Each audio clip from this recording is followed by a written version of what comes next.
Ako ang inyong Lolo Pael at ito ang aking kwento. Kaloy, ang batang nagmamay-ari ng mutya ng saging. May isang kwento ng pamilya noon na minsan ang naging kilala sa lupain ng Mindanao. Ito ay ang mga kalisong na nabibilang sa angkan ng mga mahuhusay na albularyo. Nariyan si Mang Elisto o mas kilalang Eli, ang ama ng 3 magkakapatid na lalaki. Si Kuya Kanor ang panganay, si Carlo ang pangalawa, at si Kaloy naman ang pinakabunso na tila naging dahilan ng pagkamatay ng kanilang ina.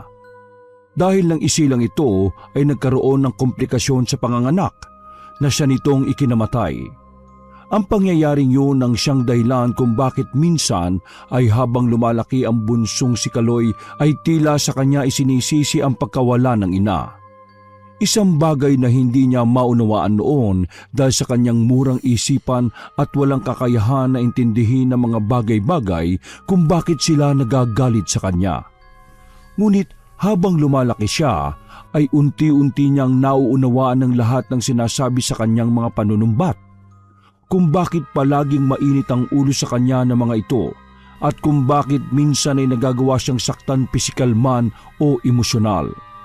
Sa halos araw-araw din na namumuhay sila at nag-aaral para may pagpatuloy ang nakagisnang gawain ng angkan ay siya ang palaging tinutukso dahil sa pagiging lampa at mahina niya.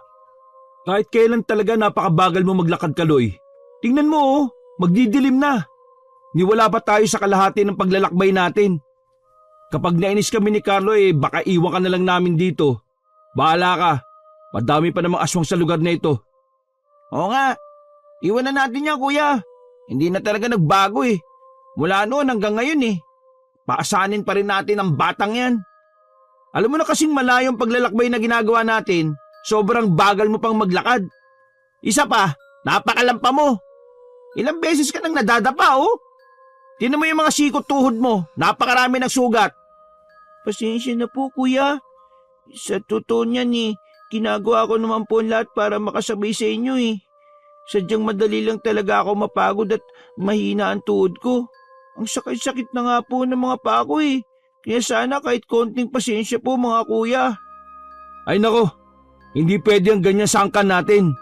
Ang mga albularyo ay hindi pwedeng pabagal-bagal. Tayo ang magiging tagapagmana at inaasahan ng ating mga kalahi. Tapos, kilos mo lang di mo kayang baguhin. Ikaw talaga yung nagdadala ng kamalasan sa atin Ikaw na nga yung dahilan ng pagkamatay ng nanay natin. Tapos, ikaw pa din ang magiging pasanin sa buhay ni tatay. Mahiyaya ka nga. Kuya, hindi mo na kailangan sabihin sa kanya yun. Hindi niya pa yata alam na. Hindi niyo na po kailangan magbulungan. Naririnig ko naman kayo Matagal ko nang alam na ako ang dahilan ng pagkamatay ni nanay. Hindi naman po ako bingi para di marinig yung palagi niyong pinag-uusapan sa tuwing may nangyayaring masama sa pamilya Ako po yung malas. Ako yung mahina. Nasa akin na lahat ng mga katangiang hindi pasok sa inyong mga pamantayan Ano ka ba, Kaloy? Tumigil ka na nga dyan sa sinasabi mo. Huwag ka na nga magsalita. Hindi kuya. Kailangan ko pong magsalita kasi kailangan nyo rin pong marinig yung nasa loob ko Gusto kong humingi ng tawad sa inyo kung ano man yung nagawa ko ng panahong yun.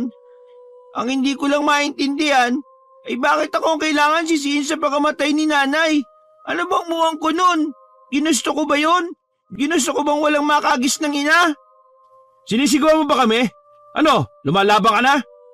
Sandali, ano ba? Tumigil na nga kayong dalawa. Ang yabang mo Akala mo naman may pagmamalaki ka na.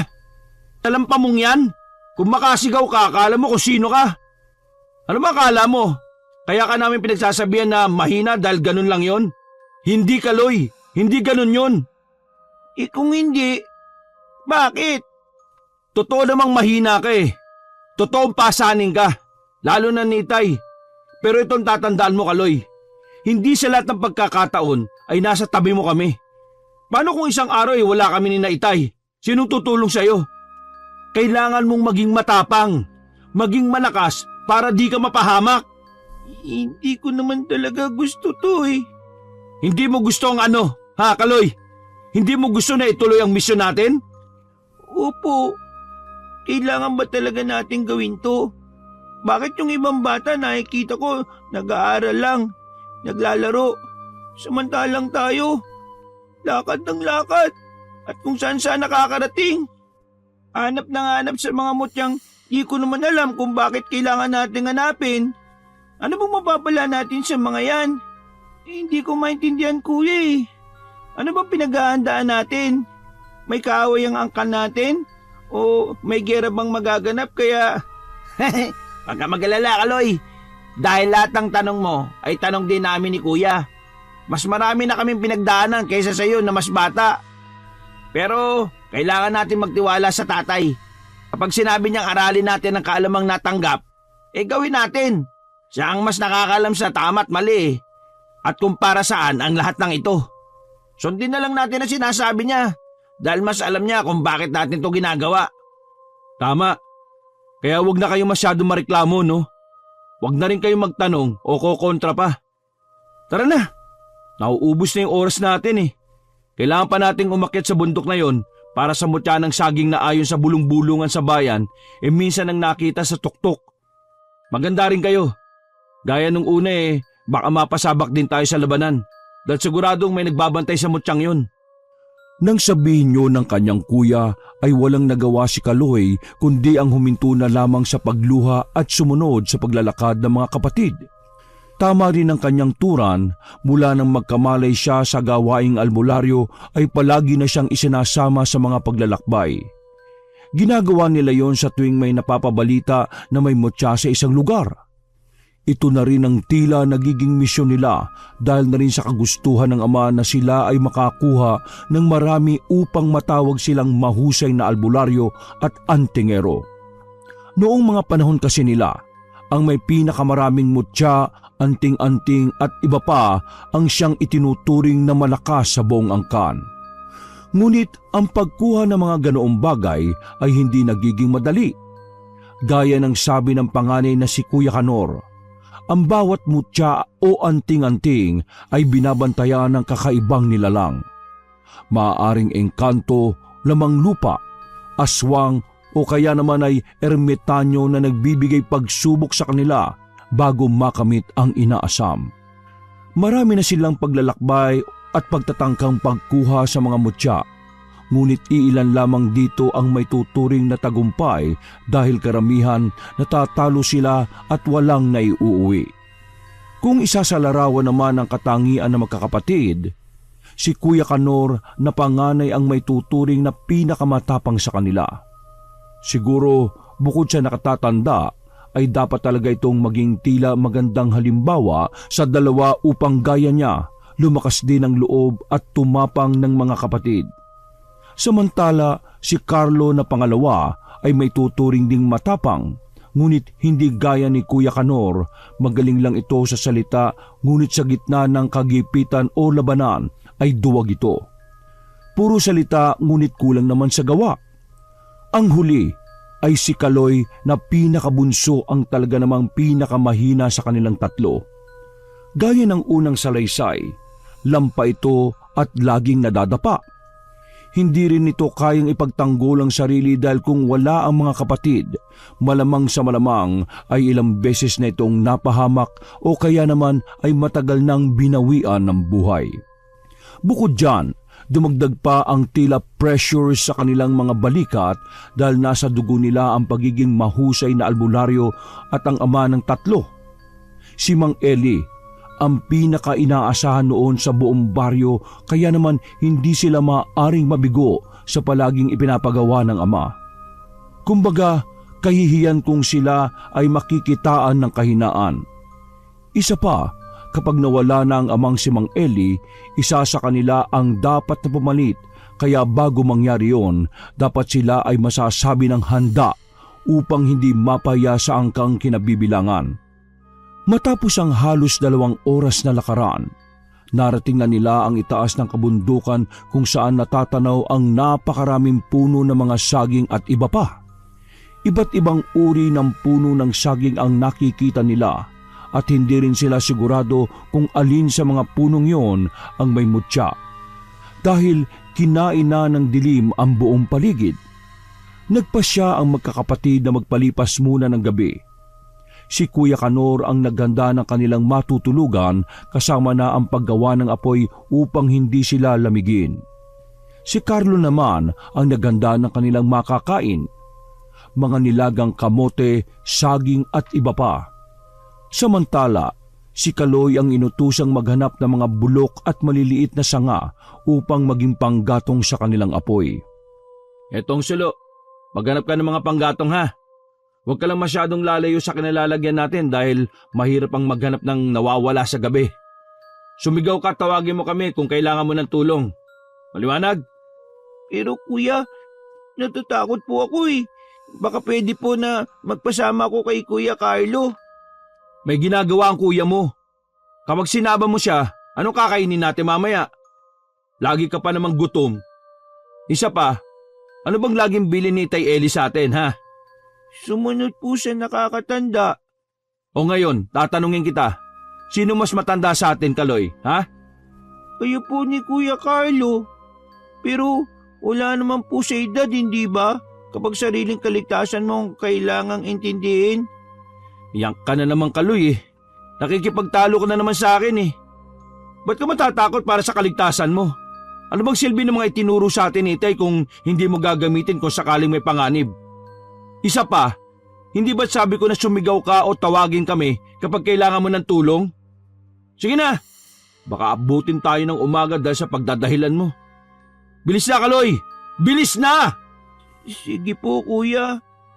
Gaya ng laging nangyayari, walang magawa si Kaloy kundi sundin ang kuya niyang mas nakatatanda sa kanya.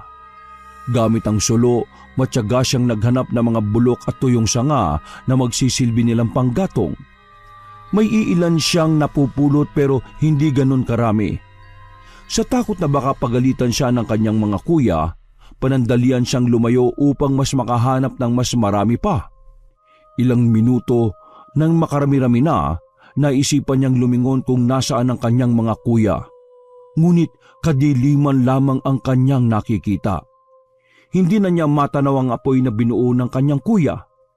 Hindi na niya matanaw ang apoy na binuo ng kanyang Kuya Kanor. Na mga sandaling yun, ang kinalalagyan niya lamang ang maliwanag dahil sa hawak na sulo. Ilang akbang pa ang ginawa niya at nang makumpirmang napalayo nga siya at naligaw, ay unti-unti siyang nakaramdam ng kaba at takot. Mas lalo pang nakaramdam siya ng takot nang marinig ang kakaibang kaluskos mula sa kung saan. Agad siyang napasigaw ng wala sa oras. Kuya Kanor! Kuya Carlo! Ngunit walang tumugon sa kanyang mga tawag. Kuya, sumagot po kayo! Naligaw na ako! Pakiusap sumagot kayo, kuya! Kuya Kanor! Ngunit makalipas ang halos 10 minuto ay wala pa rin tumutugon na boses. Na mga sandaling yon ay napaluha na si Kaloy dahil sa labis na takot. Naglakad siya ng mabilis at inilawan ng bawat madadaanan, ngunit pawang mga puno lamang ng saging ang kanyang nakikita at natatanaw. Lalo siyang kinabahan at natakot nang humampas pa ang malamig na simoy ng hangin na muntik nang magpapatay sa sulong hawak-hawak niya. Dahil doon, nagtayuan ang kanyang mga balahibo. Napamasid siya sa kawalan at sadyang nilalamon ng nakabibinging katahimikan ng buong paligid. Hahakbang na sana siya upang magpatuloy sa paglalakad, ngunit nakarinig siya ulit ng mga kaluskos na nagmumula sa kanyang likuran. Dahil doon, napalunok siya ng laway habang unti-unting nililingon ito. Hindi ka aswang, hindi ka engkanto, hindi ka multo.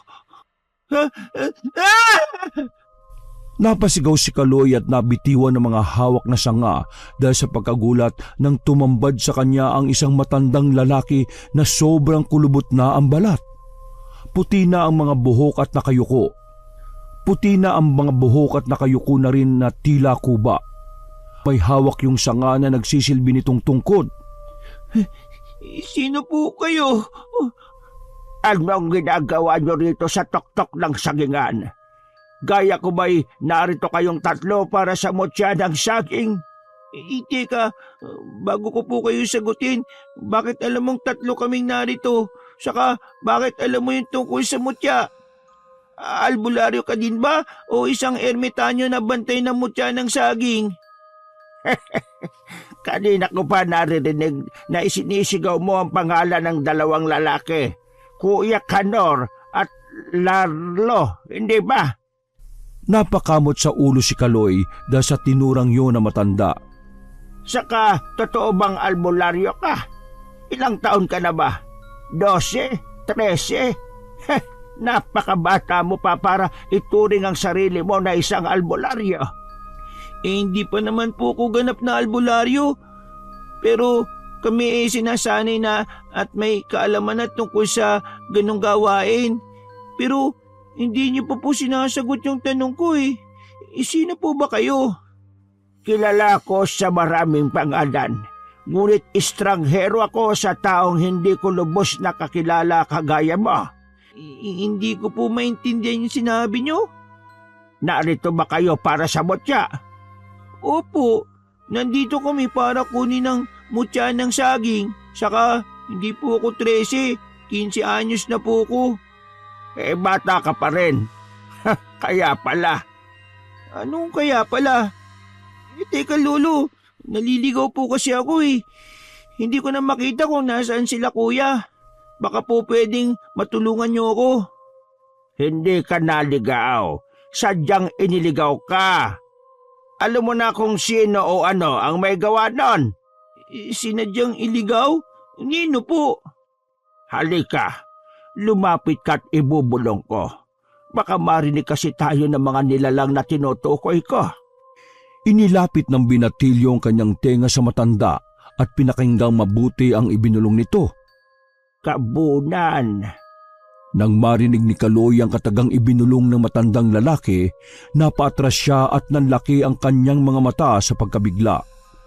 Kung hindi siya nagkakamali, ang isang gabunan na isang uri ng aswang na mababagsik at nabibilang sa matataas na uri. Bukod sa sadyang malalakas sa mga nilalang na yon, ay may kakayahan din ng mga ito na wala sa ibang uri ng aswang.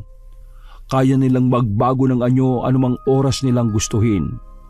Kaya nilang gayahin ang baboy ramo, lobo, aso at iba pa na mula sa pinakamaamo hanggang sa pinakamabangis na hayop.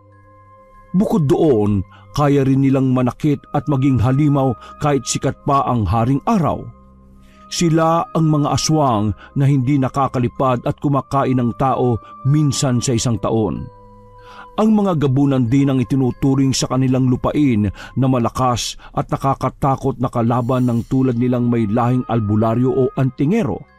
Hindi pa po ko nakakita ng maski isang gabunan. Sabi ng tatay ko, ilang dekada na ang nakakaraan eh. Napatahimik na sila ng mga mahusay na albularyo noon eh, na mula sa lahi namin. Kaya parang imposible na meron pang natira sa kanila. Ngunit biglang natahimik din si Kaloy na maaari din naman talagang posible na may nakaligtas sa digmaan nangyari noon. At isa pa ay totoo namang misteryoso ang pagkaligaw niya. Hindi lang isa ang naritong gabunan, bata. Madami silang nakamasid at binabantayan ng mutya. Binabantayan po? Pero bakit? Anong gagawin naman nila sa mutya ng saging? Kaya ba nilang hawakan ng bagay na yon? Napakamot na lang ng ulo ang matanda sa dami ng tanong ni Kaloy. Para itong isang batang paslit na nangungulit sa kanyang lolo at panayang tanong sa kanyang mga nakikitang bagay. Ngunit imbis na mainis ay sinagot na lamang siya ng matanda na puno ng pasensya. Hindi ko rin alam ang sagot sa mga tanong mong yan, iho. Kaya babalaan na lamang kita.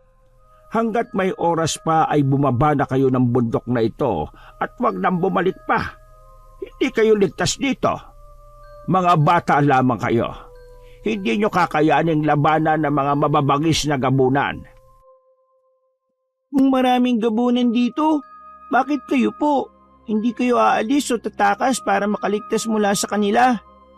Ang totoo nagdadalawang isip pa ako kung itutuloy ko o hindi yung pagkuha.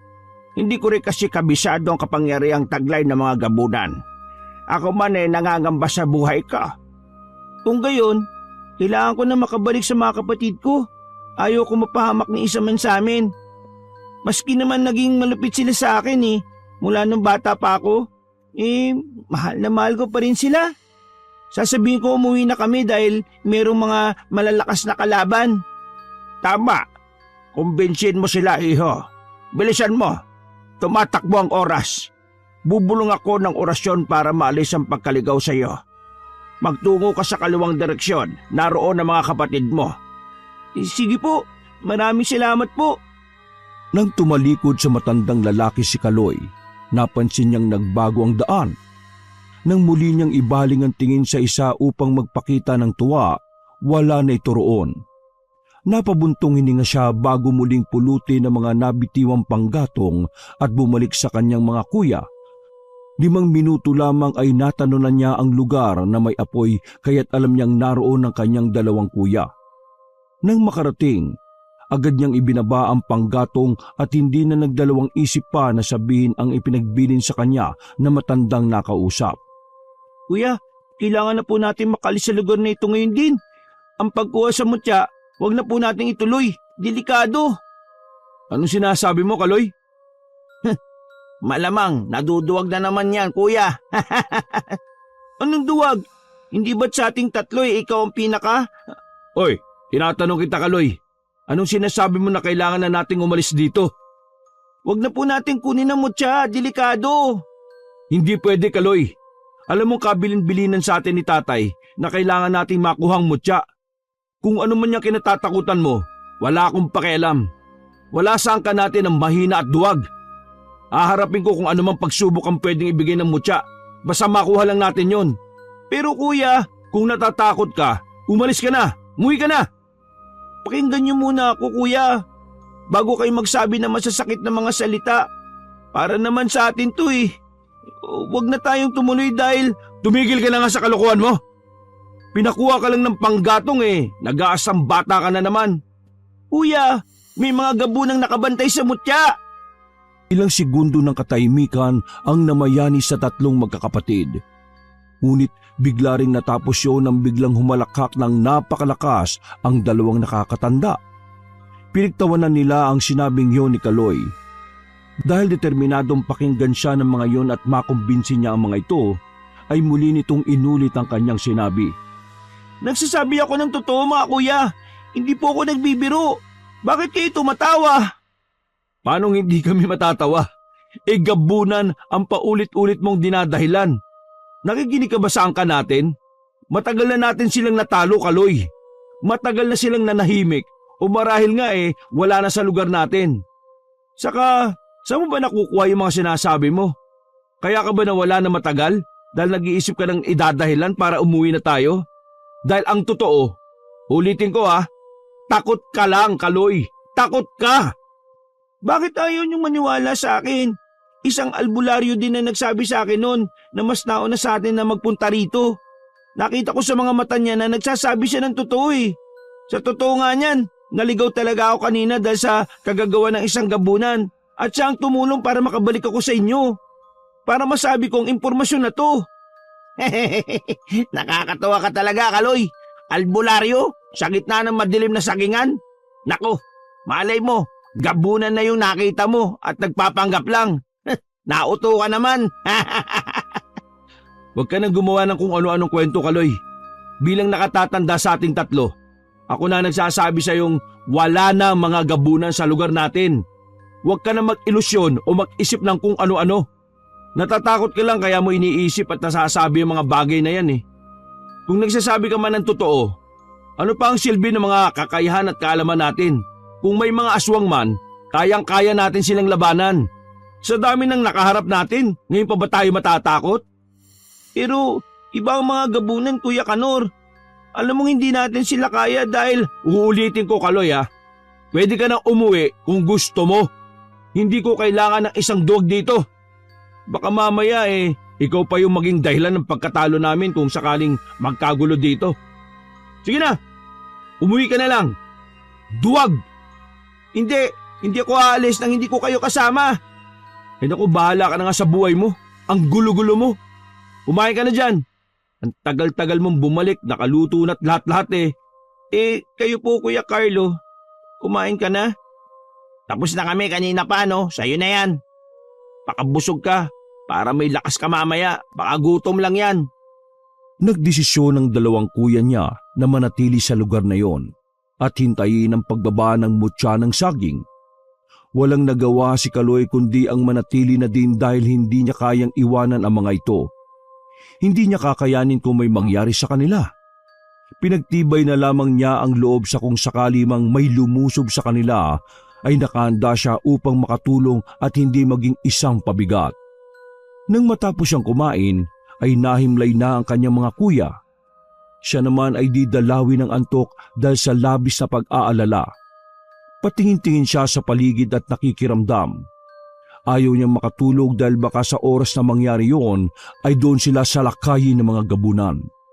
Upang di makatulog ay lumapit siya sa apoy at may inilabas sa kanyang bulsa. Isa yung maliit na libreto ng mga anting-anting.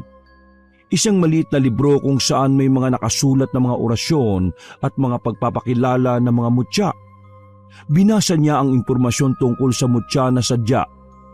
Ayon sa mga nakasulat, ang mutyang ito ay gaya rin ng iba pang mga mutya pagdating sa pagbibigay ng kakaibang kakayahan. Ang sino mang nagtataglay nito ay magkakaroon ng pambihirang liksi, lakas at tibay ng pangangatawan, talino at proteksyon. Habang nagbabasa ay unti-unting nailalagay sa isip niya kung ano ang maaari niyang taglayin oras na makuha niya ang mutya. Kung makukuha ko ang mutya, siguradong hindi na nila ako sasabihang mahina o kaya naman lampa. Ay, pero paano ba makukuha ang mutya ng saging? Teka, saan ba yun nakasulat? Ipinagpatuloy nga ni Kaloy ang pagbabasa. Ayon sa mga sumusunod na impormasyon, ang naturang mutya ay maaring makuha kapag maliwanag at bilog na ang buwan. Sandaling tumanaw si Kaloy sa kalangitan ngunit hindi pa bilog ang buwan. Sa pagpapatuloy niya ng pagbabasa, isang paraan pa ang pwede nilang gawin. Ayon sa nakasulat, may ibang mutya ng saging ang hindi na nangangailangan ng maliwanag at bilog na buwan. May ilan daw sa mga mutya ang mailap ngunit sa madilim na kapaligiran mapagmamasdan. Ito ay taliwa sa unang nabasa ni Kaloy. Magkaibang paraan pero parehong mutya ng saging ang tinutukoy. Malakas niyang binasa ang mga susunod na nakasulat. Sa madilim na kapaligiran ay isang nagliliwanag na bagay sa dulo ng puso ang matatanaw. Ito ay tila liwanag na kulay ginto at maaasam lamang ang kapangyarihan sa pamamagitan ng pagsalo gamit ang bibig. Ang sino mang gagamit ng ibang parte ng katawan gaya ng kamay at iba pa ay hindi magtatamo ng gantimpala. Sa pagbagsak ng mutya at marami ang nakaabang, kaya naman ang matinding pag-iingat ang labis na kailangan. Kung maunahan man ay kailangan mong makipagsagupaan upang tunay na maasam ang kapangyarihan. Nang mabasa ni Kaloy ang huling mga kataga, muli siyang napabuntong hininga dahil likas na matatakotin at mahina. Pakiramdam niya at iniisip na hindi talaga siya magtatagumpay lalo na ang tulad niya. Pero sa kabilang banda, sinasabi ng utak niya na kailangan niyang mauna sa mutya upang mapatunayan na sa wakas ang kanyang sarili. Isinara niya ang maliit na libro at tumayo mula sa kinauupuan. Sandali niyang pinagmasdan ng mga kapatid at nakita niyang mahimbing pa rin ang tulog ng mga yon. Ilang sandali, pumikit siya at nanalangin sa napakaraming santo na gabayan siya sa pagtuklas na gagawin niya. Matapos, kinuha niya muli ang sulo at inapuyan yon. Pasensya na mga kuya. Gagawin ko to hindi lamang upang patunayan ang sarili ko sa inyo, kundi upang ilayo na rin kayo sa panganib. Ano man ang mangyari sa akin, ang mahalaga ako lang ang masasaktan at wala ng iba pa. Nang sabihin yon, sinimulan na nga ni Kaloy ang maglakad patungo sa gitna ng kagubatan na puro puno lamang ng saging ang matatagpuan. Ayon sa kanya mga nabasa, ang bunga ng saging na may mutya ay iba sa mga pangkaraniwang bunga. Ito ay mas mahaba, baluktot, at ang pusong nasa dulo ay nakayuko. Sana tama ang iniisip niya na ang ikalawang paraan ang makikita niya at matutuklasan, hindi ang nalabas lamang kapag kabilugan ng buwan. Makilipas ang ilang minuto, isang maliwanag na bagay ang natatanaw niya sa hindi kalayuan. Nang ilang metro na lang, nakaramdam siya ng tuwa dahil mukhang yun na nga ang hinahanap nila. Ang mutya ng saging.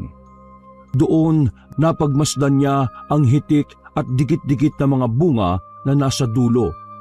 May natitira pang puso ng saging. Nakayuko rin ang naturang bunga at puso at sa pinakadulo, nagliliwanag yun ng tila ginto. At may maliit na parang mga alitaptap ang nagpapaikot-ikot doon. Yan na nga yung mutya ng saging. Huwag kang magsaya, bata. Gaya mo, kanina pa namin hinahanap ang mutya ng saging. Ang patakaran nga lang namin kung sino ang unang makakita, sa kanya ang mutya. Biglang natigilan ng binatilyo nang marinig ang nagsalita mula sa kanyang likuran. Bigla rin niyang naramdaman ang kakaibang lamig ng hangin at ang tila ba mga matang nakatingin sa kanya. Sino ka? Bakit hindi ka tumingin sa likuran mo, bata? Dahan-dahang nilingon ni Kaloy kung saan ang gagaling ang boses na yon. Laking gulat niya nang makita ang isang nilalang na di niya gustong makita. Nang mapagmasdan ng nilalang, tumulo mula sa mga mata niya ang sariwang luha. Hindi dahil sa hinagpis kundi sa labis na takot. Nang ngumiti ang nilalang na may pulang mga mata, halos kainin ng lupa si Kaloy. Nang hina siya dahil sa panginginig ng kanyang mga tuhod at kalamnan. Ang anyo nito ay may katawang tulad ng sa tao pero ang ulo ay kamukha ng isang mabangis na oso. Ikaw ba'y isang gabunan? Ha! Mukhang matalino ka, bata. May alam ka ba tungkol sa amin? Mula sa kadiliman ng lugar na yon ay lumabas ang ilan pang mga gabunan na aswang. At tulad ng naunang nakita ay meron din ang mga ito ng mababangis na anyo. Teka, natatakot ka ba sa amin? Bakit nanginginig ka? Tangkang lalapitan siya ng gabunan ay biglang sumigaw ang binatilyo. Kuya Kanor! Kuya Carlo! Tulong! Kasunod ng malakas na sigaw na yon ay sinubukan tumakas ni Kaloy. Nagsimula siyang maglakad na mabilis. Ngunit naririnig pa rin niya ang mga kaluskos sa kanyang likuran. Sa bawat takbang na kanyang ginagawa, ang mga tunog ay tila lumalapit. Nang siya'y lumingon, nakita niya ang isang malagim na anyo. Isang matandang babae na may pulang mga mata at matutulis na mga kuko. Ang kanyang mukha ay natatakpan ng mahabang buhok at ang kanyang katawan ay baluktot at tila ba walang mga buto. Hindi na nagdalawang isip si Kaloy at siya'y tumakbo papalayo. Ngunit sa bawat liko niya naroon ang aswang. Biglang may tumalon mula sa isang mataas na sanga ng puno. Isang nilalang na kalahating tao, kalahating ibon. Ang kanyang mga pakpak ay kasing itim ng gabi. At ang kanyang mga matay nagliliyab sa galit. Natagpuan ni Kaloy ang kanyang sarili na napapalibutan na ng mga aswang. Bawat isa ay may iba't ibang anyo. May isang malaking aso na may mga matutulis na pangil. Isang baboy na may mga kuko ng leon. At isang ahas na may mukha ng tao. Lahat sila'y naglalaway at nakatingin sa kanya na tila ba siya ang kanilang magiging hapunan. Biglang lumapit ang isa sa kanila. Nang mga ito ay kitang-kita ni Kaloy na mayroon itong matalim ng ngipin at mahabang dila na dumampi pa ng bagya sa mukha ng binatilyo. Akala ni Kaloy ay kakainin siya ng gabunan. Kinain na siya ng sobrang takot at di na niya namalaya na nawalan na siya ng ulirat. Ngunit bago siya tuluyang nawalan ng malay ay narinig pa niya ang malalakas na tawanan ng mga ito. Samantala, sa kabilang banda, sa isang malaking puno ng saging ay naroon ang matandang lalaki na nakakubli at nagmamasid. Ito yung matanda na kanina lamang ay nakausap ni Kaloy. Nang masaksihan lahat dali-dali itong umalis upang ipaalam sa mga kapatid ng bata ang nangyari. Nadatnan niyang masarap na natutulog ang mga ito. Humihilig pa nga ang isa. Hinampas nito ng dala niyang basto ng dalawa. Gulat na gulat sila nang makita ang matanda sa kanilang harapan. Mabilis silang tumayo dahil sa takot na rin sa biglang pagsulpot nito. Sino ka?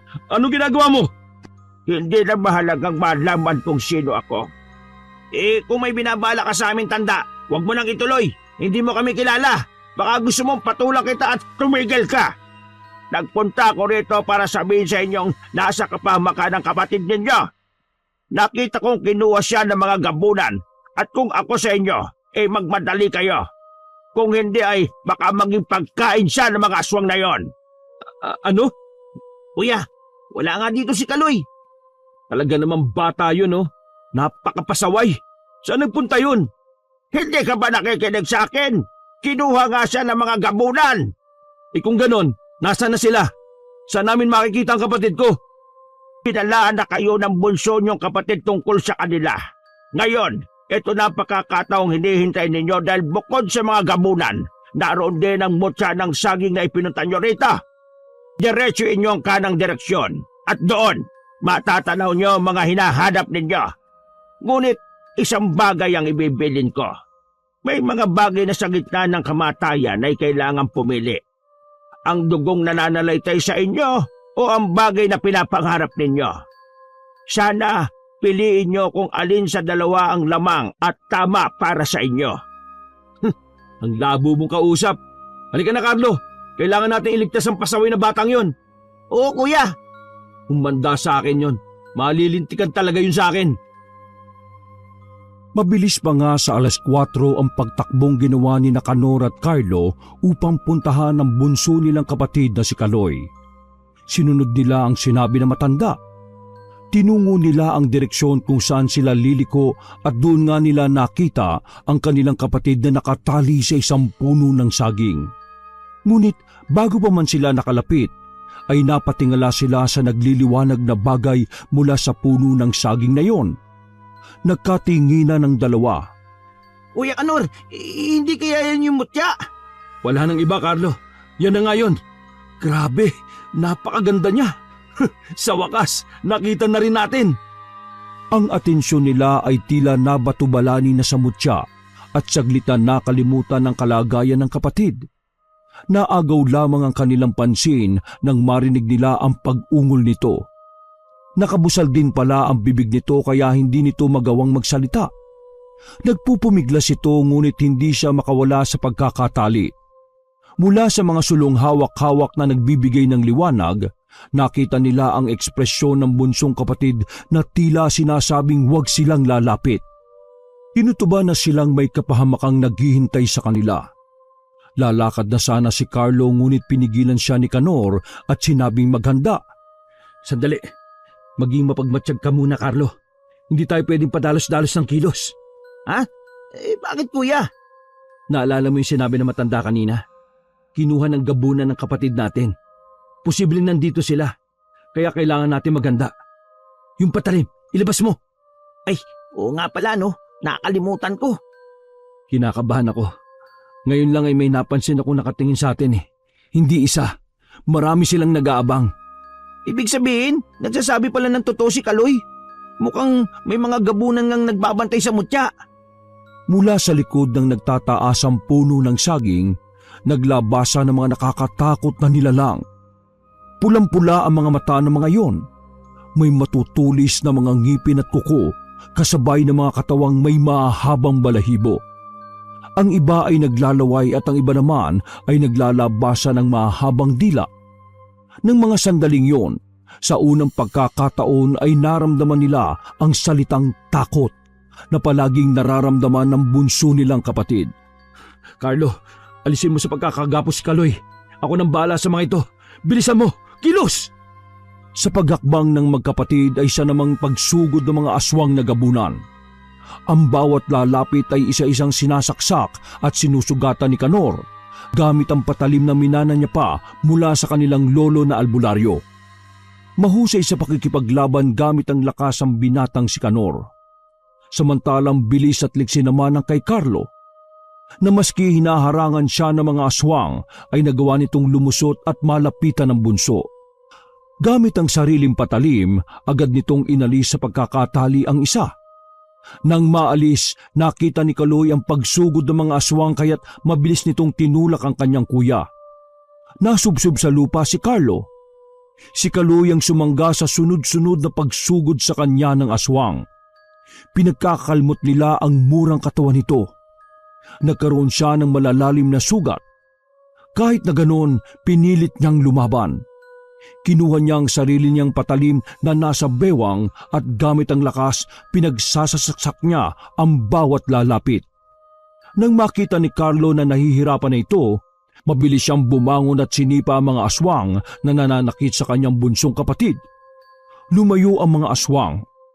Doon sila nagkaroon ng pagkakataon para magkalapit na tatlo. Nagtalikuran sila at kitang-kita nila na napapalibutan na sila ng maraming gabunan. Ano tong ginawa mo, Kaloy? Sinubukan ko lang namang hanapin ang mutya eh. Ginawa ko yun dahil ayaw ko kayo mapahamak. At anong tawag mo sa nangyayari ngayon? Hindi ko naman po alam na ganito mangyayari. At saka, teka, paano nyo nalaman na nandito ko? Hindi na mahalaga yung, Kaloy. Dalawa na lang ang pagpipilian natin. Una, labanan sila hanggang sa makalayo at makatakas tayo. O ikalawa, labanan sila at unaan sa pagkuha ng mutya at saka tayo tatakas kung may pagkakataon. Mahalaga pa ba ngayon ang mutya, kuya? Mas pipiliin kong makatakas tayo kaysa sa habulin pa ang bagay na yan na maaari naman nating ikamatay. Hindi ko alam, Kaloy, pero kung ano man ang maging desisyon yung dalawa, yun ang susundin ko.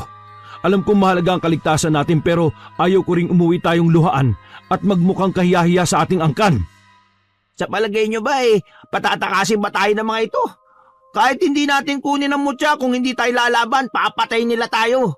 Hindi tayo magdidesisyon at pipili kung mabubuhay o mamamatay tayo ngayong gabi. Ngayon lang tayo makakarap ng gabunan, pero dapat ibigay natin ang lahat ng makakaya natin para makaligtas dito. Tama ka, Carlo. Sige, kailangan nating lumaban. Kailangan natin makabalik ng buhay sa ating ama. Kuya, natatakot ako. Ayaw ko pang mamatay. Magsasalita pa sanang muli ang pinakamatanda sa magkakapatid, ngunit hindi natuloy na magsisugod muli ang mga aswang na gabunan. Sa pagkakataong yon, isang gabunan ang naging baboy ramo na sobrang laki at tumalon papunta sa kanila. Dahil doon, napasigaw ang tatlo at muling nagkahiwa-hiwalay. Gaya ng una, lumaban ng buong tapang si Canor.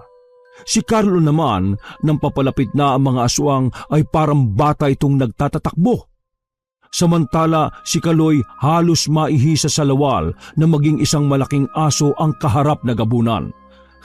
Maawa kayo sa amin, pakiusap. Kunin nyo na lang yung mutya, wag lang ang buhay namin. Napatras man at nanginginig. Nakahawak pa rin siya sa patalim at nakahanda niya itong gamitin kung sakaling sugurin siya ng malaking aso. Labis siyang ginagapi ng takot lalo na't gumagawa ito ng nakakatakot na pag-atungal. Sa loob ng halos 5 minuto ay nagpatuloy ang labanan sa pagitan nilang magkakapatid laban sa mga aswang na gabunan. Ilang sandali, nasakal si Kaloy ng isa sa mga yon at inihagi sa puno ng saging kung nasaan ang mutya. Sa lakas ng pagkakahagis ay tila ba nabalian ang likod niyang tumama sa katawan ng puno. Doon halos mapapikit siya mula sa sakit na nararamdaman. Nang iangat niya ang kanyang ulo, kitang-kita ng dalawang mga mata niya kung paanong pagpapapaslangin ng 3 gabunan ng ikalawa niyang kuya na si Carlo. Nang mawalan yon ng lakas, iniangat ito ng isang gabunan at pinutulan ng ulo. Kuya Carlo! Nang ibaling niya naman ang tingin sa harap, nakita niya ang papalapit na gabunan. Nakahanda na ang matulis nitong mga kuko at ngipin upang siya ay paslangin. Ngunit bago makalapit ay nakita niya ang pagsulpot ng kuyang si Canor at pinaslang nito ang aswang. Nang makalapit sa kanya, kinuha nito ang kanyang kamay upang alalayan sana, ngunit napakaraming gabunan ang biglang humila rito. Nabitiwan ng kanyang kuyang patalim kaya wala yung naging laban sa mga aswang. Doon, mula sa hindi kalayuan, ay kitang-kita niya rin kung paano paslangin ang nakakatanda niyang kapatid na si Kanor. Sa huli, binutas ng isa sa mga gabunan ng tiyan nito at nang makuha ang lamang loob, nilantakan yun kasama ng iba pang mga aswang. Mga walang iya kayo! Papatayin ko kayo, mga gabunan! Sa galit, nanginginig na gumapang si Kaloy at kinuha ang patalim ng kanyang kuya. Ngunit napahinto rin siya nang papalapit na ang mga gabunan. Ang lahat ng mga yun ay galit na galit din.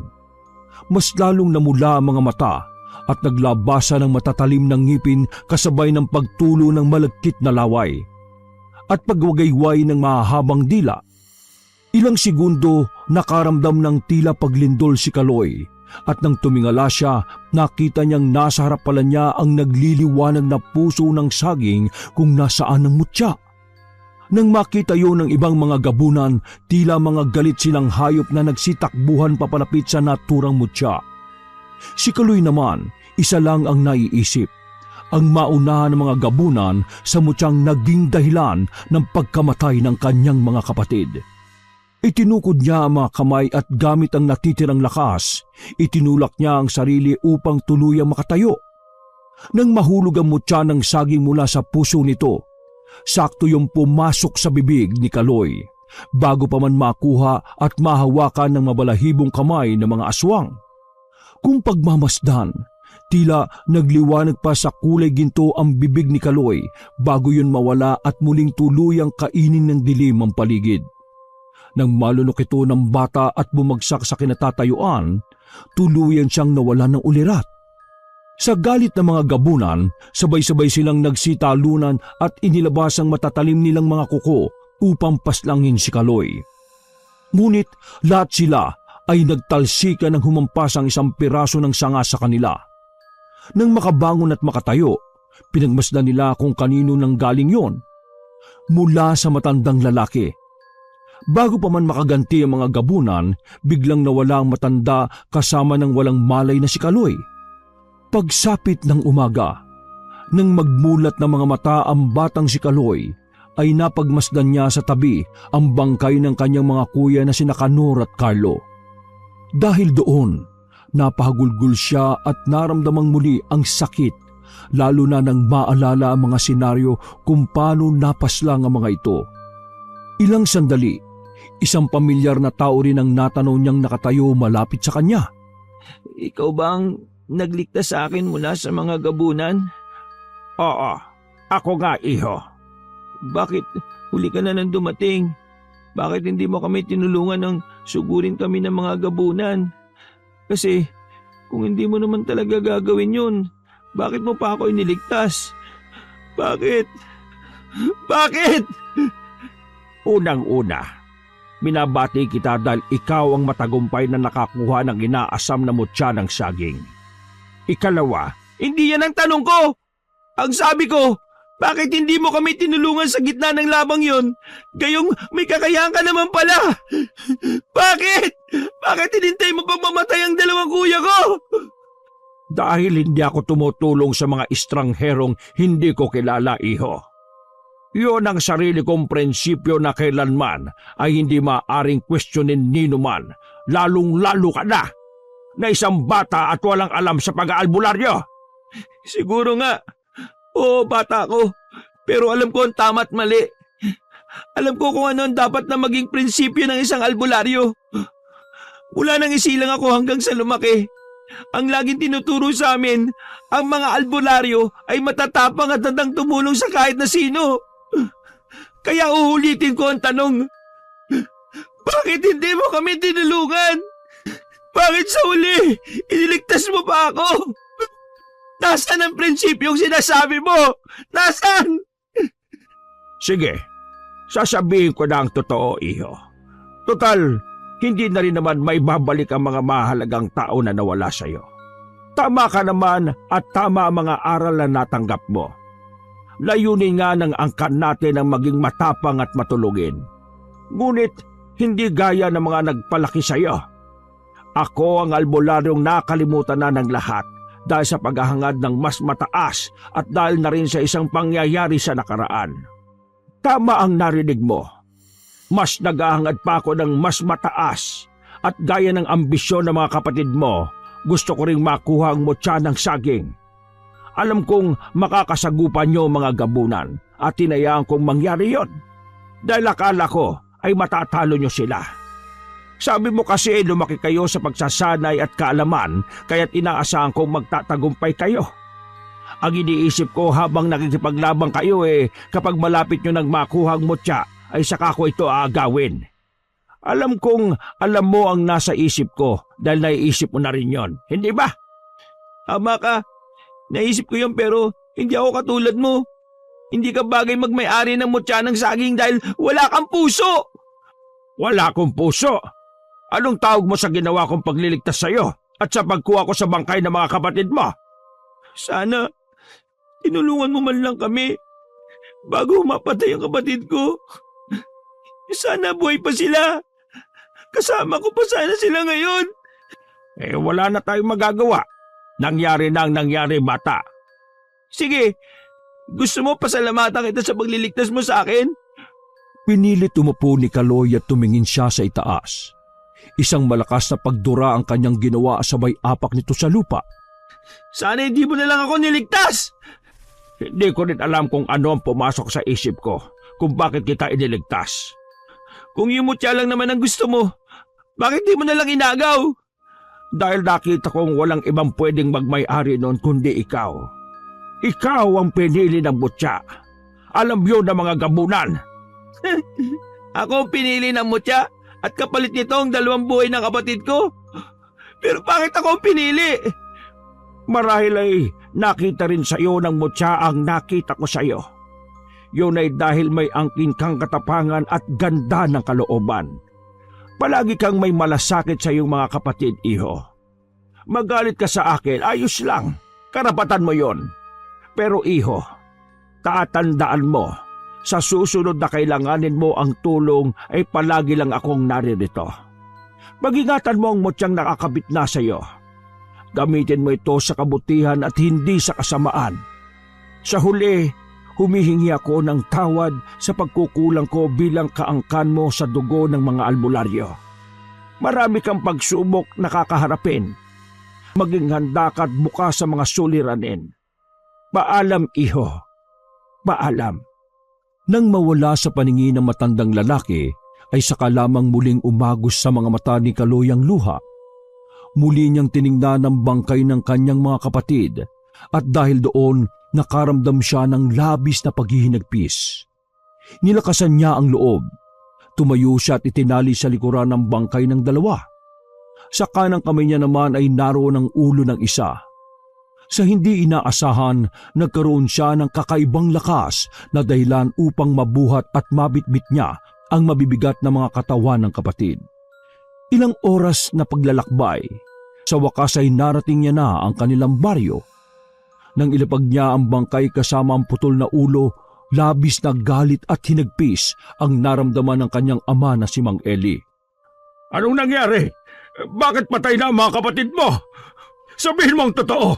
Bakit sila ang namatay at ikaw lang ang natitirang buhay? Bakit? Itay, patawarin niyo po ako. Nang tangkain ko pong mag-isang kunin ng mutya, nahuli ako ng mga aswang. Hindi ko inaasahan na darating sina Kuya Kanor at Carlo para iligtas ako. Akala ko mananalo kami sa laban sa kanila pero namatay lang sila, Itay. Patawarin mo po ako. Dahil kasalanan ko kung bakit sila namatay. Ikaw na naman! Ikaw na naman ang may kasalanan! Ikaw na nga ang dahilan kung bakit namatay ang inay mo, tapos pati sa mga kapatid mo! Anong kamalasan ang meron sa iyo bakit pati ang buhay ng mga kapatid mo ay nadamay? Baka pati ako, sa huli mamatay ng dahil sa iyo! Kaya bago mangyari yon, uunahan na kita! Itay, wag po! Hinugot ni Mang Eli ang mahabang patalim na nasa kanyang bewang at gamit ang lakas, iwinasiwas niya yon upang gilitan sana ng liig ang sariling anak. Ngunit nagulantang ang lahat ng mga naroon kabilang siya nang manatili ang anak na si Kaloy sa tindig. Nanginginig na itinaas ng bata ang kanang kamay upang suriin ang sariling liig. Ngunit nanlaki rin ang naluluha niyang mga mata dahil wala siyang natamong kahit na anong malalim na hiwa o sugat. Imposible! Ikaw ang pinakamahina at pinakalampas sa inyong magkakapatid. Paanong hindi ka tinatabla ng patalim ko? Nang bitiwan ng amang si Mang Eli ang mga salitang yon, muli nitong inihanda ang patalim. Ang anak naman na si Kaloy ay nanatili pa rin nakatayo at tila handa na sa kahit na anumang kaparusahan na gagawin ng sariling ama. Gamit muli ang lakas, walang alinlangang ibinaon ni Mang Eli ang patalim sa tiyan ng sariling anak. Bumaon naman yon, ngunit nang hugutin, walang kahit na anong dugo ang tumulo o lumabas. Ni sugat ay wala rin, kundi nabutas lamang ang damit na tinamaan ng patalim. Anong meron sa iyo? Nakuha mo bang mutya ng saging? Yan lang ba ang mga sasabihin at itatanong niyo sa akin, Tay? Matapos na mga nangyari, ang mutya lang ba itatanong mo? Oo, alam kong nagkamali ako at kasalanan ko kung bakit namatay si na kuya. Pero magagawa niyo pala talagang patayin ako. Wala rin pala kayong pinagkaiba sa mga gabunan na nakaharap namin. Wala rin pala kayong pinagkaiba. Mamamatay tao rin pala kayo, Tay. Gabunan? Pero Sa sobrang sakit na nararamdaman, hindi na tinapos ni Kaloy ang mga sasabihin ng ama. Puno pa man ng dugo ang buong katawan dahil sa bitbit ng mga bangkay, tumakbo siya at hindi na alintana pa kung saan siya dadalhin ng mga paa. Panay ang hagulgol niya kasabay ang sunod-sunod na pagsigaw dahil sa sinapit ng mga kapatid at tangkang pagpatay sa kanya ng sariling ama. Hanggang sa mapahinto siya na makarating sa gitna ng kagubatan. Doon inilabas niya ang lahat ng sama ng loob. Mula nung isinilang siya hanggang sa paglaki. Kung paano siya sisihin dahil sa pagkawala ng ina. Kung paano siya ituring na pinakamahina sa kanilang magkakapatid at kung paano iparamdam ng mga yon na siya ay iba sa kanila. Gusto niya mang magalit sa mga kapatid, ngunit sa loob-loob niya, mahal niya ang mga ito. May tampo siya, oo. Pero hindi niya alam, mahal niya pa rin ang mga ito. Isinumpa man niya ang angkang pinagmulan, ngunit sa loob-loob niya, bakit hinahabol pa rin siya ng mga ganitong pagkatao? Hindi niya maunawaan, pero isa lang ang alam niya. Kailangan niyang patunayan sa sariling ama na nagtangka sa kanya na hindi siya mahina, na hindi siya lampa, na hindi siya pasanin. Na kahit bata ay kaya niyang sundan ng yapak nito at tuparin ang pangarap ng mga kapatid na maging albularyo. Patato, patutunayan ko sa inyo, Tay, na kahit bata ako, ay kaya ko maging mahusay na albularyo gaya niyo. Kuya Kanor, Kuya Carlo, huwag kayong magalala dahil gaganti ko kayo. Kukunin ko ang hustisya at ipapakitang hindi sayang ang pagliligtas niyo sa akin. Babalik ako. Gaganti ako. Hindi ko hayaang mapunta sa walang pagkamatay ninyo. Pangako ko yan, mga kuya ko. Pinagmasdan ni Kaloy ang sarili. Kung noon ay nakikita niyang mahina siya at lampa, ngayon ay alam niyang kakaiba na siya. Nararamdaman niya ang kakaibang lakas mula sa kanyang kaloob-looban. Makalipas ang ilang oras, sinubukan niyang suntukin ang isa sa mga punong nasa harapan at namangha siya nang bumaon ng kamao niya roon at hindi man lang nakaramdam ng sakit. Tumakbo rin siya na mabilis at gaya ng inaasahan niya. Mas mabilis nga siya kung ikukumpara noon. Tumalon din siya at naramdaman niyang magaan ang pangangatawan niya. Pero alam niya sa sariling may kulang. Walang silbi ang kakayahang natamasa niya mula sa mutya kung hindi siya marunong makipaglaban bilang albularyo. Ayaw niya nang magpadalos-dalos at gusto niyang maging planado ang lahat, lalo na ang paghihiganti niya sa mga aswang na gabunan. Kaya naman kinabukasan, muli siyang naglakbay at matyagang hinanap ang matandang lalaki na minsan ang nagligtas sa kanya. Ilang oras din ang paglalakbay na ginawa niya. Ilang ilog at kabukiran pa ang tinawid niya. Nang makarating sa harap ng isang talon, ay doon nakita niya ang isang lumang bahay kubo. Sa labas noon, nakita niya ang matandang lalaki na nakatayo at nakangiting nakatanaw sa kanya. Nang makalapit, agad siyang lumuhod at tinura ng pakay niya kung bakit naroroon. Alam ko masyado pa po akong bata para maging ganap na albularyo. Alam kong marami pang bagay ang hindi ko alam at hindi pa naituturo sa amin. Nakita ko sa iyo at narinig ang pananalita mo. Ang karunungan, kaya naman bilang bata. Nakikiusap ako ituro mo po sa akin ang sapat na kakayahan at kaalaman. Sinong nagsabi sa iyo na may kinalaman ng edad sa pagiging isang ganap na albularyo? Kapag ang bata ay ninais na matuto sa ganitong gawain, yun ay ang dapat pagpalain at pagbigyan dahil yun ang tunay na puso ng pagiging albularyo. Pero bago ko tanggapin ang tulad mong estranghero, may isang bagay akong itatanong. Gagawin mo ba ito dahil gusto mo o gagawin mo lang ito para maghiganti? Alam niyo po kung ano ang nasa isip ko at alam niyo rin na ano man ang maging layunin ko. Babalik at babalik sa akin yun. Mahusay ang sagot mo. Handa ka na nga sa ganitong gawain, Kaloy. Kaya tara na, simulan na nating hasain pa ang iyong kakayahan at kaalaman. Sa loob lamang ng 2 linggo ay natutunan na nga ni Kaloy ang lahat ng kakayahan at kaalaman tungkol sa pagiging isang albularyo. Mga bagay na hindi niya natutunan mula sa amang si Mang Eli. Nariyan ang kaalaman tungkol sa mga lihim na kapangyarihan ng mutya at anting-anting, panggagamot, paghabi ng mga armas at patalim, paglaban sa mga kulam at barang, at lalong-lalo na ang kakayahan sa paglaban ng masasamang nilalang gaya na lamang ng mga aswang. Sa huling araw ng kanilang pagsasanay ay isang punyal na may 2 talim ang ibinigay ng matandang lalaki kay Kaloy. Ngayon lamang sa kasaysayan ng ating angkan at dugo na nagkaroon ng isang batang albularyo. At ikaw yon, Kaloy. Dekada ang kailangan upang ito ay matutunan, ngunit pinatunayan mo sa akin na ang pagnanais na matuto ay hindi nangangailangan ng mahabang panahon o maraming taon. Ang punyal na ito ay minana ko pa sa aking lolo't lola. Tanggapin mo, Kaloy. Alam mo bang ang punyal na yan ang muntik ng umubos ng mga gabunan noon? At yan din ang tatapos sa kanila ngayon sa pamamagitan mo, Kaloy. Sa tingin niyo po ba, magagawa ko yun?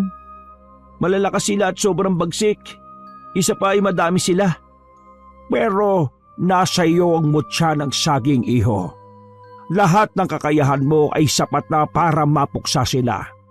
At alam mo ba kung ano ang tingin mo sa kanila ay ganun din ang takot nila sa iyo ngayon? Pero may isang tanong po ako. Bakit po nila binabantayan at gustong kunin ang mutya? Kung sakaling napasa kamay nila ang mutya, hindi lang isang maaring magtamo ng kapangyarihan kundi lahat sila na mapapasahan ng dugo. Sa pananaliksik na ginawa ko tungkol sa lahi nila, ang kakayahan ng isa ay maaring maging kakayahan ng lahat, kaya't maswerteng ikaw ang napili ng mutya. Maraming salamat po. Ngayon, nauunawaan ko na ang lahat at nasagot na ang mga tanong sa isip ko. Isa na lang po ang kailangan kong malaman. Ano yon, Kaloy? Sino po ba talaga kayo? O kahit sabihin nyo na lang po sa akin, ano po ang pangalan ninyo? Malalaman mo rin balang araw, Kaloy. Ang mahalaga ngayon, hindi ka na basta estranghero na lang sa paningin ko. Dahil ikaw ang kauna-unahan kong naging mag-aaral. Matapos ang araw na iyon, nagpaalam muna sandali si Kaloy dahil nais nitong dalawin ang libingan ng namayapang mga kapatid. Hindi man siya sigurado kung saan nakalibing ang mga ito, pero mag-oobserba siya upang makita ang mga iyon. Kaya naman kinabukasan na makabalik sa kanilang baryo ay hindi na siya nagdalawang isip pa na hanapin ang pinaglibingan ng mga iyon, at nang masigurong walang tao sa bahay nila, pinasok niya ito. Walang nagbago roon maliban na lamang sa isang plato na naglalaman ng pagkain na iba na ang amoy dahil tila panis na. Naroon din ang isang basong tubig na tila hindi na naiinom ng ilang araw. Nang makita ng batang Kaloy ang mga bagay na yon, napakunot-noo siya dahil sa pagtataka. Sinuri niya ang paligid ng kanilang bahay at wala namang kakaiba roon. Naagaw lang ang atensyon niya nang makarinig ng mga nag-uusap mula sa likuran ng kanilang bahay. Nang buksan niya ang bintana, doon ay tumambad sa kanya ang dalawang lalaking tila may hinuhukay sa bakuran nila.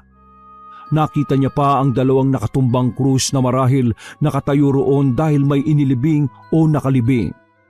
Napatingin pa ang dalawang lalaki sa kanya at nang mapagtantong ang bangkay ng mga kapatid niya ang hinuhukay roon, napuno ang bata ng galit. Tumalon siya mula sa bintana at isa-isang pinagsusuntok at pinagsisisi pa ang dalawang lalaki. Malit man siya sa mga ito ay hindi yung naging hadlang upang hindi niya ito mapatumba. Nang nanghihina na ang mga lalaking nakumpirma niyang gabunan dahil sa magpapalit sana ng anyo, agad niya itong tinanong. Bakit nyo hinukay ang bangkay ng mga kapatid ko? Sila ba talaga ang hinahanap nyo ako? At nasaan ang itay ko? Sa tansya ko, ilang araw na siyang nawawala at hindi yun nagkataon lamang. Nasaan siya? Nasaan nyo siya dinala? Hindi namin alam ang sinasabi mo, bata. Bata pala ha?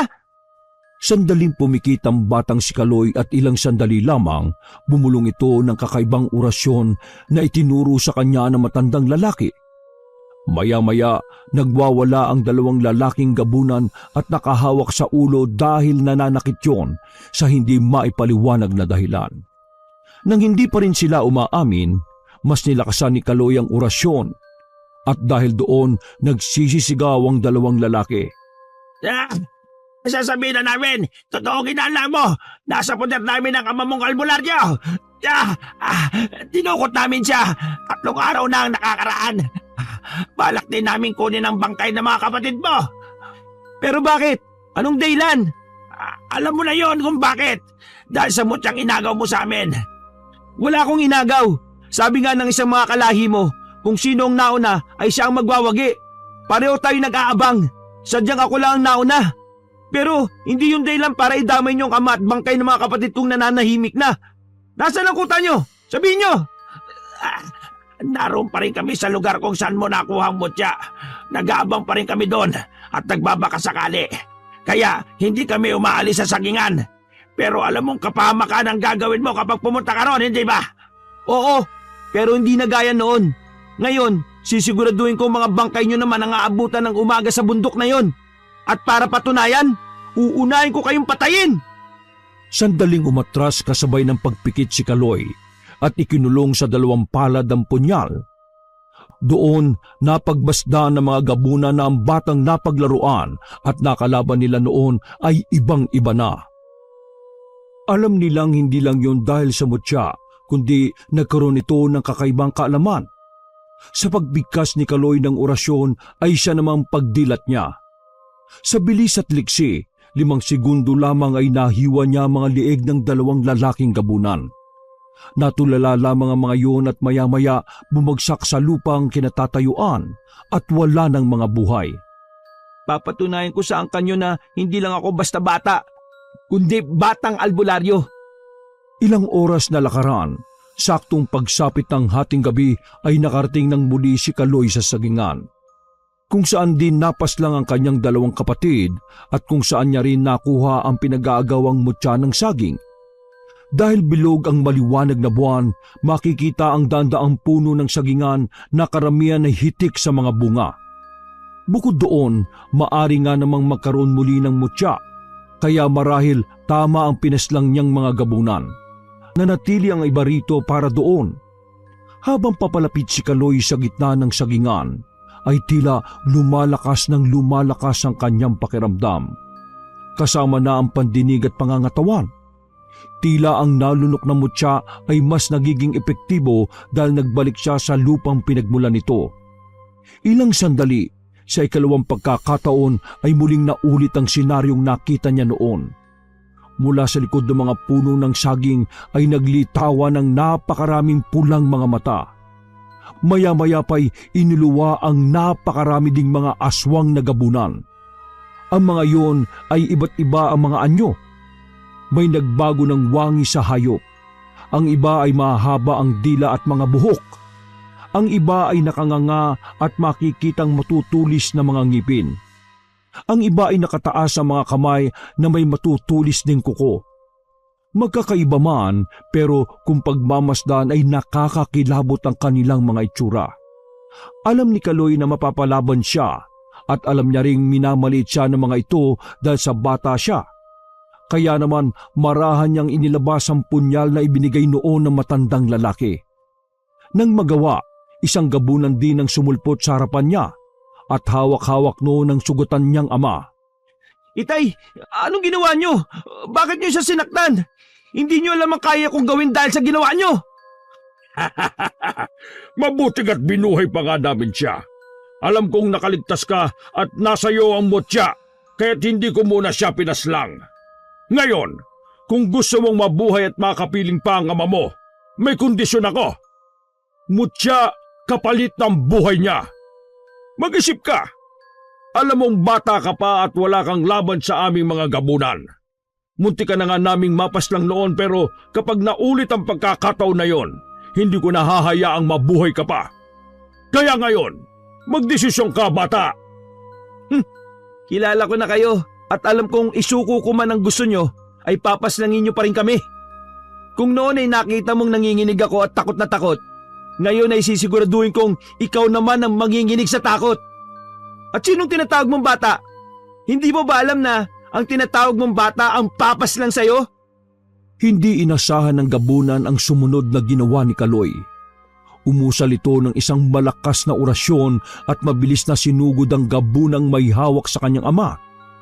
Ilang segundo nagsukayo ng dugo at maya-maya lang ay nabitiwan na nito si Mang Eli at bumagsak yun sa lupa. Walang nakaimik dahil sa gulat. Nang may masmasa na mga aswang ay labi silang nakaramdam ng galit nang makitang patay na ang kanilang pinuno. Sabay-sabay na sumugod ang mga aswang na gabunan. Dahil doon, gamit ang mga natutunan, kakayahan, kaalaman at mutya, ay isa-isa itong pinaslang ng batang albularyo na si Kaloy. Naroon lamang ang kanyang amang nanghihina at kitang-kita niya ang kahusayan ng anak. Hindi siya makapaniwala na ang nakikitang mahina noon ay ang pinakamagaling na ngayon sa kanyang paningin. Sa bawat lalapit ding gabunan sa kanya ay agad-agad na napapaslang ng anak. Tila napagtangkaan niya man itong paslangin noon ay ipinagtatanggol pa rin siya nito.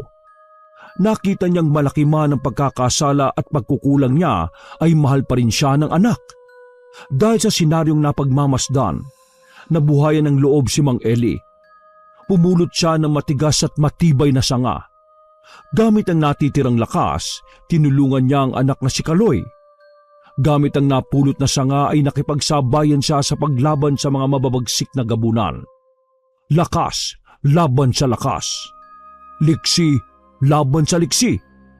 Utak, laban sa diskarte. Ang mahihina ang siyang bumabagsak at namamatay. Maririnig sa buong kapaligiran ng sigawan, ungol at nakakakilabot na patayan. Wala ni isang gabunan na makagapi o makasugat man lang kay Kaloy.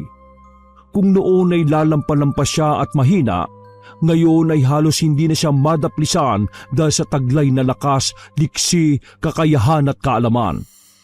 Makalipas ang halos 10 minutong patayan, sa wakas ay isang gabunan na lamang ang natitira. Lalapitan na sana ito ni Mang Eli ngunit pinigilan siya ni Kaloy. Ako na ang papaslang sa huling gabunan, Itay. Dahan-dahan nga itong nilapitan ni Kaloy at kitang-kita niya kung paanong manginig ang gabunan na yon nang mapagmasdan siya.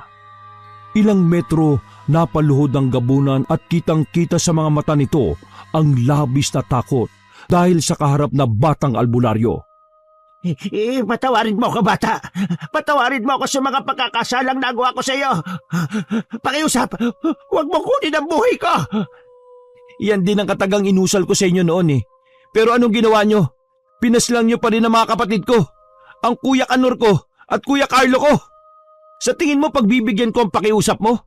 O gagayahin ko ang naging desisyon nyo noon? Kahit paslangin mo ako, alam mong babalik at babalik ang mga gabunan para makaganti. Hindi lang 1, 2 o 3, kundi... Hindi na naituloy ng gabunan ang sasabihin ng hiwain ni Kaloy gamit ang punyalang leeg nito. Sumirit doon ang sariwang dugo at ilang sandali lamang nalugutan niyo ng hininga at bumagsak sa lupang kinaluluhuran. Alam kong babalik kayo at kung mangyari man yon, babalik din ng mga mahuhusay na albularyo para paslangin kayo. Tapos na ang laban. Nilapitan ni Mang Eli ang kanyang anak at mahigpit na niyakap. Ibang-iba ka na, Kaloy. Saan mo natutunan ng mga bagay na yan? Sa isang matanda na di ko kilala pero di ako itinuring na iba. Anong pangalan niya? Hindi ko po alam ang pangalan niya eh. Pero sigurado akong isa siyang albularyo tulad natin. Mabuti naman at tinuruan ka niya ng mga bagay na di ko na ituro sa iyo. Patawarin mo sana ako, anak, sa lahat ng mga naging pagkukulang ko. Matapos ang madugong patayan, mula sa likod ng isang puno ng saging ay lumitaw ng may tuwa ang matandang lalaki na tumulong kay Kaloy. Nang makita ito ni Mang Eli, nagulantang siya sa pamilyar na mukha. Nilapitan niya pa ito at sinuri. Hindi siya namamalikmata. Ito ang kanyang nawawalang ama. Ikaw ba yan? Magkakilala po kayo? Napakatagal mong nawala. Akala ko'y patay ka na o kaya naman ay hindi nakaligtas noon nang makipaglaban tayo sa mga gabunan. Kilala niyo po siya, Itay? Siya po yung matanda na sinasabi ko nagturo sa akin eh. Hindi lang magkakilala, Kaloy. Ang taong ito ay ang Lolo Kaloy mo. Tama ang narinig mo. Lolo Kaloy. Dahil sa kanya ko hinango ang pangalan mo. Kaya palang lapit ng loob ko sa inyo at ang bait-bait niyo sa akin. Ikaw palang lolo ko at ama ng tatay ko. Pero matagal niyo na po ba akong kilala? At ano yung narinig kong pakikipaglaban niyo noon sa mga gabunan? Mahabang panahon at kasaysayan na ang lumipas, iho. At tama ka ng mga narinig. Kasama kami ng ama mo sa mga mahuhusay na albularyo noon na umubos at nagpatahimik sa mga gabunan. Nang matapos ang madilim na kaganapan noon, ay nagpakalayo-layo ako dahil sa pagkamatay ng Lola Flora mo na kagagawan din ng isang gabunan. Tumalikod man ako sa tungkulin, pero ang pagkatao ko ay patuloy na hinahanap ang pagiging isang albularyo. Nagpatuloy ako sa matahimik na pamamaraan hanggang sa makita ko kayo.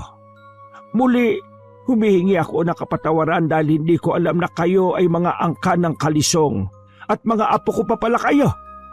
Kung alam ko lang marahil ay nailigtas pa natin ang mga kapatid mo. Pero siguro ganon talaga ang tadhana. Kung hindi man nangyari yon, malamang ay walang matatawag sa ating angkan na batang albularyo. Ako rin, anak. Kaloy, humihingi ako ng kapatawaran sa lahat ng mga pagkukulang at pagkakasala ko sa iyo. Pangako, babawi ako sa iyo, anak. Kailanman ay hindi ako marunong magtanim ng galit, Tay. Marahil, oo, nagtampo ako, pero kaya kong magpatawad. Ano man ang pagkukulang natin sa isa't isa sa nakaraan, kalimutan na po natin yon at magsimula ng bagong buhay sa inaharap. Salamat dahil ngayon ay mas lalo ko pong naunawa ng totoo kong pagkatao at pinagmulan. Maraming salamat po, Tay, Lolo. Ipinapangako ko pong ipagpapatuloy ko ang angkang pinagmulan natin at ang kakayang meron ako. Ako, si Kaloy Kalisong. Ipinagmamalaki kong ako ay isang batang albularyo. Diyan na nga nagtatapos ang kwento na isang batang itinuring noon na mahina at lampa. Ngunit sa huli ay kinikilalang mahusay at pinakabatang albularyo. Sa paglipas ng maraming taon, ay nanatili ng tuluyan ng katahimikan sa kanilang baryo at buong lupain ng Mindanao. At ang kasaysayang binuo ni Kaloy ay tumatak at patuloy na naging inspirasyon sa mga susunod na henerasyon ng pagiging isang albularyo. Wakas!